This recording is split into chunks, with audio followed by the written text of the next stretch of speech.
Throughout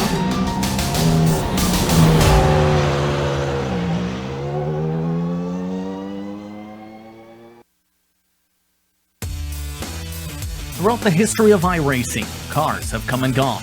As new years have come by, new cars have been scanned for the service, with the older ones eventually being retired or moved to legacy content for new generations of fans and sim racers to enjoy. But how would those cars run in 2020? How would they respond to the many changes iRacing has seen over the past decade or so? Which drivers would do better at them compared to others? And most importantly, which teams would finish a race in them the cleanest? All those cars will be put to the true test today at the Green Hell. Good evening, everyone, and welcome to the Global SimRacing Channel's coverage of the historic Car Challenge at the virtual Nurburgring Gesamstrecke VLN circuit, organized by Valhalla SimSport. I'm Justin Prince, alongside the virtual booth tonight is Stefan Schlacker, along with Jack Worrell. Behind the scenes is our director Joe Peak, and he's using cameras provided by Dougie Beard. As these competitors get ready to tackle this difficult circuit, let's take a look at your GSRC lap guide for this gigantic facility.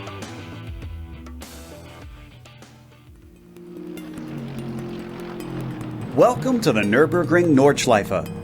Most modern high-end series might use the GP circuit nowadays, but it will certainly never hold the respect and awe that the Northern Loop commands.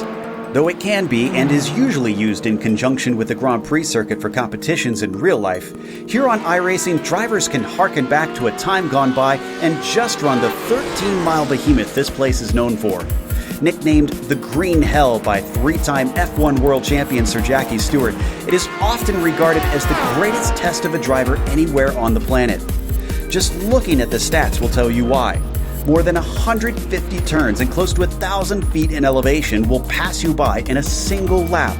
Simply memorizing the course is half the battle for most drivers, let alone being fast. It goes without saying that this place is dangerous. Many fast corners lack runoff, there's blind apexes everywhere, and in a couple cases, even modern cars will get airborne. The list of famous turns is pretty lengthy, but some of the more notorious are places such as Flugplatz, Miss Hit Miss, Bravery Corner, and of course, the ever-iconic Carousel. It's not just the places where you've got to move the wheel that get attention too. The Dottinger Hoa stretches for more than 1.5 miles in length. While you would think this circuit would mainly be limited to the track days most gearheads flock to for a chance to lap the ring, it still sees quite a bit of wheel-to-wheel combat. The 24 Hours of the Nürburgring, the VLN Series, and the World Touring Car Championship all still take the track to this day. Many race fans consider this the mecca of road racing, and any driver who is able to push the limits here often quickly garners their respect.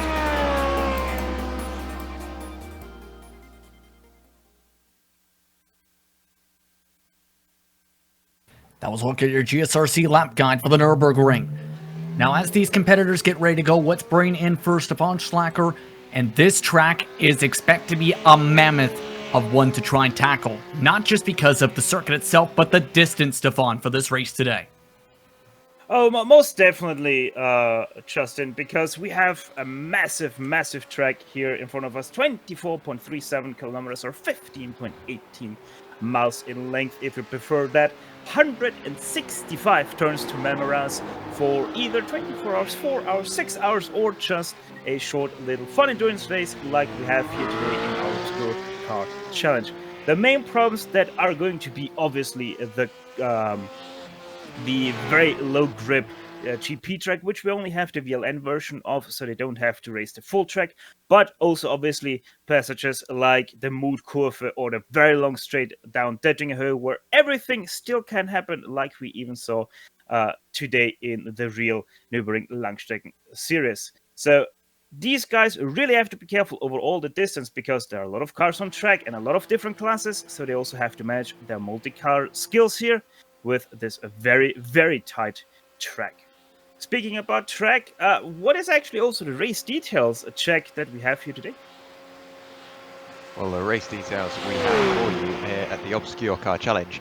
We've got four classes, out on show today. We've got the GT1s, so the Aston Martin Vantage GT1 and the Corvette, and then you've got two GT3s, the Rough GT3 and then the Ford GT GT3, the Mustang FR500S, and maybe the slightly less preferred car, but very popular this evening, the VW Jetta TDI. So a couple of cars which maybe you don't really see as often as you'd like to on iRacing, but they should produce some absolutely brilliant racing here this evening. We've got a 70-minute race, so lots and lots of time out on circuit for the drivers this evening, which means more challenges, more overtaking, and lots to look forward to. We've got a pit stop required for fuel. You cannot go the full 70 minutes on one full tank of fuel, so that will play into a few of the drivers' hands with strategy this evening, and you are allowed one fast repair, as mistakes can be quite common around here at the Nürburgring. Thank you very much, Jack. This is expected to be a difficult one, absolutely. And still, less than 10 minutes to go in qualifying for tonight. Taking a look at one of the BMWs, your times on the side of the pylon so far. More than 30 competitors have brought their cars to Germany for today. The track conditions, they're going to be likely changing a lot today, Stefan, because the timing of the sun is 4 times the pace. They're currently at 22 degrees Celsius track temp, 21 the air temp, with a very high amount of humidity. This amount of conditioning expected to change a lot as the race goes on, because it just so happens to be 10:24 in sim time, by the way. Yeah, so we're going to run quite late into the afternoon, so the tech temperature is going to go very high. Expected to be somewhere around probably 27, 28 by race time. And then also we'll have to really look at what that's going to mean for the end of the race, when these tires are going to be worn very much, and obviously with the high track temperature, they're also going to slide around a lot because they're not going to offer as much grip anymore. And then, as already Jack said, we have this track, so they also have to match that, and it comes down to so much with also having to match your tires because of the very fast sun that is going up and going down. Absolutely, as we're taking a look, by the way, at Sorg-Rennsport Esports, one of the many different organizations who have come out to take part in this event. Many of the Valhalla SimSport machines have also hit the track today, as well as some of the George Racing Esport team competitors. Also seen many our drivers, including from Kinetic Racing, known for their excellence in the major series. A lot of strong drivers and teams today in the field today, Jack. There really is, and I think that is just going to further throw a spanner in the works for some of the drivers, because you can go into this in the quicker class, but knowing full well that there are much more experienced drivers, maybe in the slower class, but that experience can really, really play a difference around the Nürburgring. It's such a challenge for all the drivers, no matter what car you're in, and I think today, maybe some interclass battles could be on the cards, but we've got all that to look forward to, and like Stefan said, with the changing weather conditions throughout the race and the track heat, how hot the tyres get and how quickly they get up to temperature, and with the car getting slowly lighter and then back up to full weight with the fuel, there's going to be lots and lots of challenges and different changes that the drivers have got to negotiate throughout the race. So I think we've got lots to look forward to in this 70-minute race.